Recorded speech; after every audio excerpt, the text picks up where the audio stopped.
Welcome to Penugonda Times News కు స్వాగతం సుస్వాగతం. అదుపు తప్పి ఆటో బోల్తా 5గురికి తీవ్ర గాయాలు.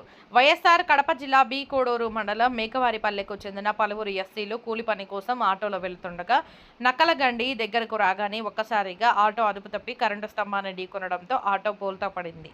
ఈ ఘటనలో 4గురికి తీవ్ర గాయాలయ్యాయి. గాయపడిన వారు భాగ్యమ్మ, లావణ్య, సునీత, ఆటో డ్రైవర్ ఓబయ్యకు గాయాలయ్యాయి. వీరిని 108 అంబులెన్స్లో బద్వేల్ ప్రభుత్వ ఆసుపత్రికి తరలించారు. వీరిలో ఒకరిని మెరుగైన వైద్యం కోసం కడప రిమ్స్ కు తరలించారు.